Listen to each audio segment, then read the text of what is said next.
in all its glory, you know. I would Now, not be surprised with that happening at all. That would be that would yeah, just I tend to agree with you. I think I'm going to find that video one day when I'm searching, and it's going to be great. Mm-hmm. But Greg is a tremendous shredder style guitar, and I'm not. But again, he knows the blues. You can hear it when he plays. He was on the Shrapnel label, Mike Varney out there in California, I believe it is, and yeah, it was really great to be able to study with him. I didn't study a terribly long time, but I got a lot out of it. It was a lot of fun. It's hard to find the right people to study with anymore. You know, they're out there, but they tend to be hours away, and it's expensive when you get to a certain level. Something that I've noticed, a few of the artists that I follow have started doing things like guitar clinics online via like Skype, sort of. Nice. And it's an interesting phenomenon to see how you can take lessons from someone who's in one of your favorite bands and talk to them and do this kind of thing. It's mostly like temporary kind of stuff. It's just to get you started and get you, moving in the right direction. But it's still like you could actually practice learning with one of your idols, one of your icons. Right, and I'm actually signed on just for a month or two with something like that right now. Artist Networks. Let me get their exact name here. Artist Works, I believe they go by. They have that kind of thing right now, and Chuck Loeb is one of their featured jazz players, and Chuck is just an amazing guitar player, and I signed on to his school, and it's a lot of fun. It really is very, very cool. Now you get to video stuff and send it into them, and then he'll actually respond to it. Yeah, artistworks.com. So if anybody's out there listening wants to get some online with a serious player, that's probably one of the great places you could go to do that. And I know Paul Gilbert is on the rock guitar part of it, and for blues they have a couple good players. Keith Wyatt, I believe, is on for that. I know Martin Taylor's on for jazz. You can get his school of. It's a pretty neat concept. If I re-enlist and do some more on this subject, I'm going to try a different style just to break it up and see what it can get.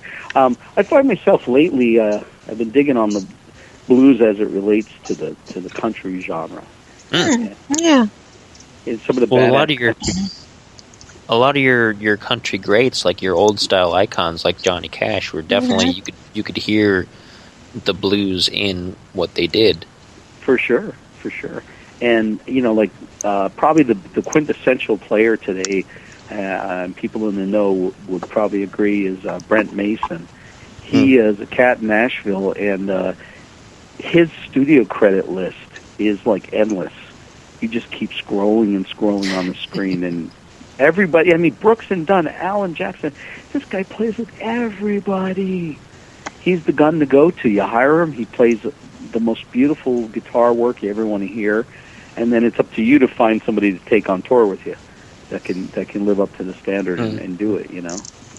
Well, here's the thing. Now, how long have you been teaching guitar or any kind? Do you teach all of instrument or just one? I teach guitar and bass. I would like to teach drums, but I don't know that I'm proficient enough. It's one of those things, man. You're hitting something all day long with a stick. It takes a special kind of person and devotion just to that art. It's not easy.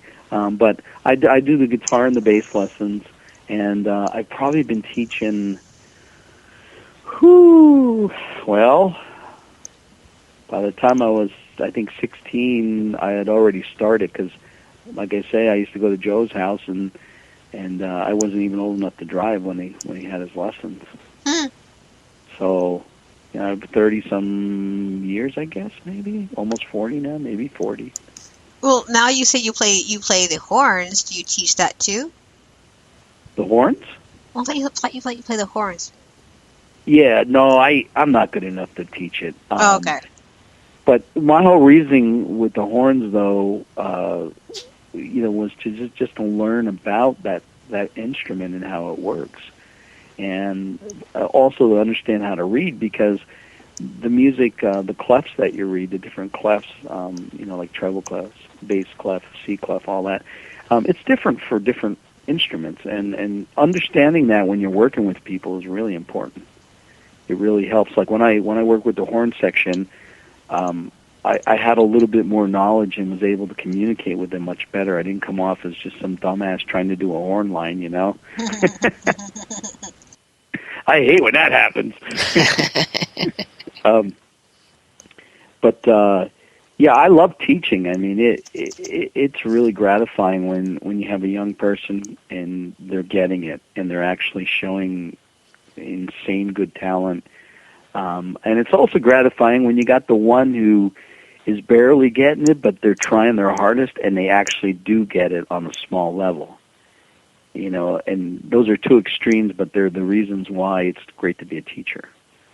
There's nothing like in the world when you realize you enabled somebody to do something they really didn't have faith they could do. And I can't think of a better profession than that, Yeah, teaching's a lot of fun. I like teaching when I get to teach. My sister taught English. She's retired now. She's 16 years my senior, so she knows the AARP. If she's listening, she's shaking her fist. Yeah, she's out there thinking, I am so gonna kill you, old man. My aunt is a teacher. I have a cousin teaching music, as a matter of fact, in high school, doing horns and things of that nature. My favorite had passed about 12 years now. He's gone, but my godfather was NYU. And then he retired out in California and did RV sales in his retirement. Wow. Yeah, life is great, man. There's some great stories out there. But, yeah, I mean, I think teaching is a great thing, and I think our schools really need to revisit what they teach. When you get to cities, you get some hip people teaching real instruments for real life. I mean, we all love John Philip Sousa. Yeah, okay, we're down with that, but you're not going to get work studying that. It's a very small window, and even Philharmonic, as much as we all love it, it's great music. Let's get real. It's a real world. People are buying music, and they're buying, like, a whole different thing than those styles. And I think to offer modern music to the kids, to teach them, drums and bass and guitar, is important stuff. Some school districts are definitely on board with it, and there's a lot that aren't, And there's always that age-old argument between the sports people and the music people at schools, and no wonder our kids are confused and nothing gets done. Right. We're bad adults. We argue over the dumbest stuff sometimes. Oh, speaking of teaching, on episode 4, on our podcast, I actually had someone come on to the show talk about the music outreach program that does out here in Tacoma. And what that does is that they can go in, register in classes, an 8-week class for Ted Brown over here. And they had called the Rock Out or Live Out. It's called Live Out Loud. They have a few bands that kids sign up, and they put them in bands, teach them how to be in a band, how to write songs, how to play the music, and work as a team. Jack Black, baby. Mm-hmm. I'd love to have that job. That's great. Yeah. It was awesome, and I was hoping to be part of it, but I guess they were not ready for that yet. So that's okay though. But it's still a fantastic organization and fantastic, thing to do to teach kids how to be in a band. They have different kind of places. They can be in rock and roll. They can be country. and they can either stay in the band or they can go off into their own little area and start something different. Nice. Yeah, I mean, I've done some group lessons like that for my guitar students, where we're getting to the point where they wanted to do exactly that, start a band. And I said to them, hey, I got an idea. For the next week or two, instead of doing our normal lesson, let's get together and bring in your bass player and your drummer. And they're like, well, we don't have a PA. I said, please, you don't think I have PAs? Junior, I got like 6 different PAs, and that's just the small ones. I got a couple big ones for big shows. I said, bring everybody down and come down and we'll do a lesson. And it was great fun. And yeah, they need that guidance. I mean, it takes a lot to do it and to do it right. And it doesn't hurt to have a mentor helping you along. Yeah, for sure. Little things even, just like having something, a source of, most people when they start a band, they're playing cover. Mm-hmm. And so, you need like a player of some sort. Today it might be a phone or an iPod or whatever it is. Back then it was a boom box or a deck of some sort. And, you have to have that. Yeah.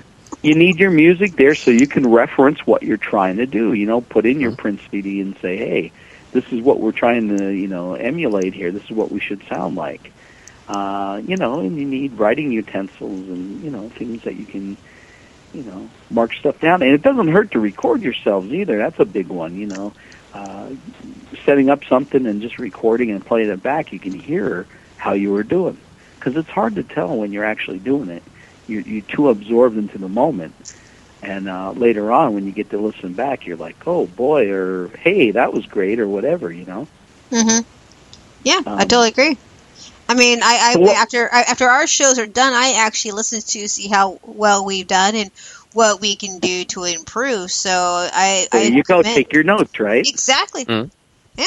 Yeah, and I think that's professional. I mean, I was on the web the other night poking around a few things, and they're like, "What are you doing?" And I'm like, "Well, I'm kind of doing a little research on a couple things, so when I get to talk, I say something somewhat meaningful."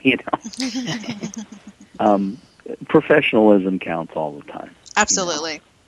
Keep it fun, absolutely. Keep it real, but also do your homework, and that doesn't surprise me that you would do that. I kind of expect that much from you. Mm-hmm.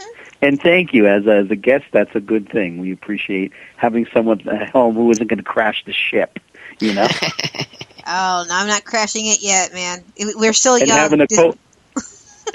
And having a co-pilot from Canton can't hurt either. Nope, right. Nope. It's solid grounding here in Ohio. Absolutely. Yeah, you're right. You're like in this like perfect area. Like there's no earthquakes. There's no typhoons. What's your biggest fear? The Great Lakes might have some snow effect, lake effect snow or something. Well, not even here. We don't get the much lake effect down where I'm at, which is awesome because I used to live a little farther north, closer to the lake, where we did get nothing but lake effect. Here it just gets cold. That's got to be a drag because a seemingly brisk day that would be nothing turns into a freaking snowstorm that sucks. You're shoveling 10 feet. Yep. It's like, thanks a lot, Mr. Lake. That's the last time I camp out a Camp Poca-Poo-Poo. I'm not doing it anymore. Oh, since we're talking about the weather, I have a friend of mine in Colorado, and he's still getting snow. Yeah, but he probably has a spliff lit up right now, and he doesn't care. Probably not. There you go. Really, they're having that kind of weather tonight? Yeah, they are. Oh, yuck. And then we saw also in our part of the world, in Washington, it was yesterday, we actually had all 3 volcanoes kind of rumble. Nice. No. That hasn't happened since Taco Bell released that new. Never mind. How many Taco Bell jokes can we put in one show? I know, right? Yeah, right. We had. But they should pay us for all this free advertising. That's right. They should. Free tacos, man. I'll go for tacos. Now I'm hungry now. But no, Mount Start St. the food conversation.